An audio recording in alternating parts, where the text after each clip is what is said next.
Le sommet du G7 s'ouvre dans les Rocheuses canadiennes sous haute tension géopolitique. Calgary, Canada, dimanche 15 juin 2025. Le président des États-Unis, Donald Trump, est arrivé à Calgary, dans la province canadienne de l'Alberta, dimanche soir en prévision de sa participation au sommet du groupe des 7, G7. Il a été accueilli par des responsables canadiens sur le tarmac de l'aéroport, qu'il a brièvement salué avant de s'éclipser sans faire de déclaration publique. Son arrivée marque le début d'un rassemblement crucial dans un contexte mondial particulièrement tendu. Le sommet, qui se déroule du dimanche 15 au mardi 17 juin, a lieu dans le cadre pittoresque de Kananaskis, une station de montagne située à environ 90 km à l'ouest de Calgary, dans les Rocheuses canadiennes. Ce cadre naturel isolé a été choisi à la fois pour des raisons de sécurité et pour offrir un environnement propice aux discussions diplomatiques de haut niveau.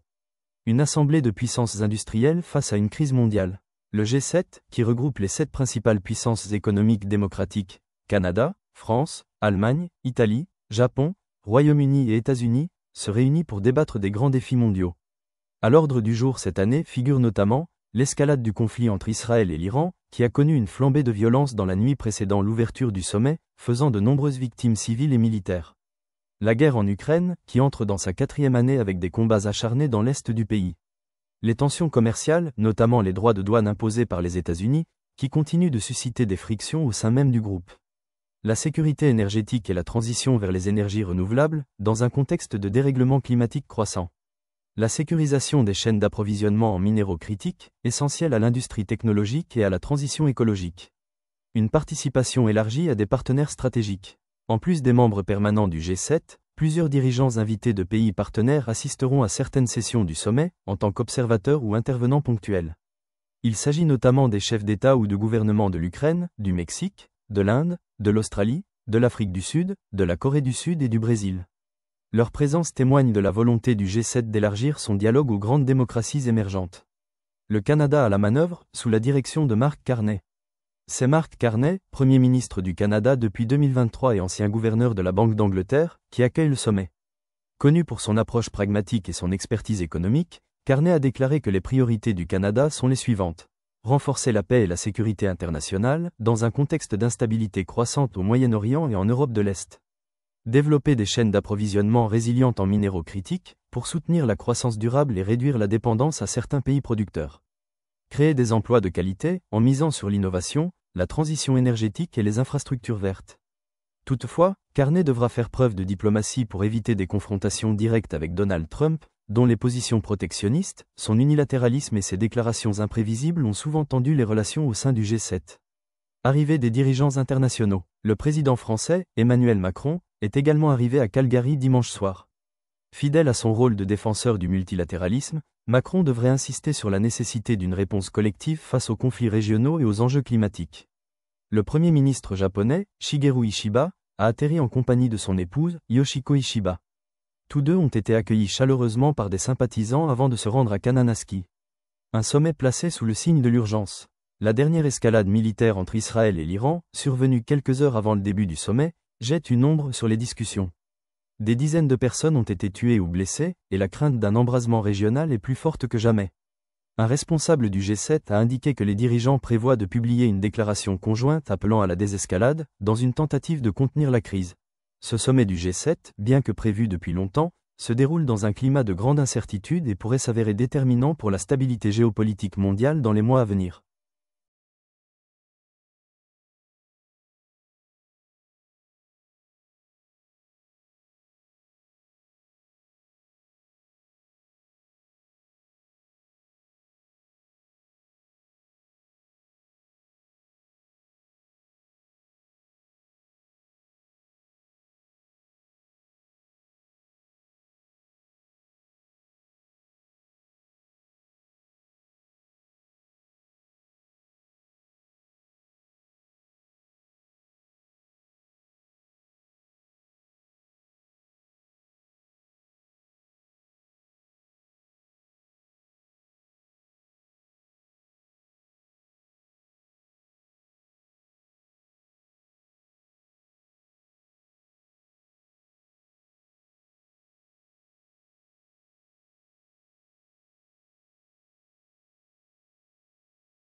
Rencontre bilatérale entre Mark Carney et Anthony Albanese en marge du sommet du G7.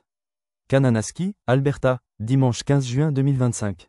En marge du sommet du G7 qui s'ouvre dans les Rocheuses canadiennes, le Premier ministre du Canada, Mark Carney, a tenu une réunion bilatérale avec son homologue australien, Anthony Albanese, dans la journée du dimanche 15 juin. Cette rencontre marque un moment clé dans le renforcement des relations stratégiques entre le Canada et l'Australie, deux démocraties alliées partageant des intérêts économiques et sécuritaires communs. Selon un communiqué conjoint publié à l'issue de l'échange, les deux dirigeants ont évoqué plusieurs dossiers prioritaires, notamment la coopération en matière de défense, dans un contexte de tensions géopolitiques croissantes, avec l'objectif de renforcer la sécurité régionale dans l'espace Indo-Pacifique et au-delà. Le développement des chaînes d'approvisionnement en minéraux critiques, essentiels pour la transition énergétique, les technologies vertes et l'indépendance économique face à la concentration des ressources dans certains pays. La lutte contre les incendies de forêt, une problématique commune aux deux pays, de plus en plus touchés par les conséquences du changement climatique. Ils ont convenu d'intensifier leurs efforts conjoints en matière de prévention, de gestion des urgences et d'échange de technologies et d'expertise. Cette rencontre bilatérale s'inscrit dans le cadre d'un sommet du groupe des 7, G7, placé sous haute tension, avec en toile de fond la montée des hostilités entre Israël et l'Iran, dont les affrontements meurtriers de la veille risquent de dominer l'agenda des discussions.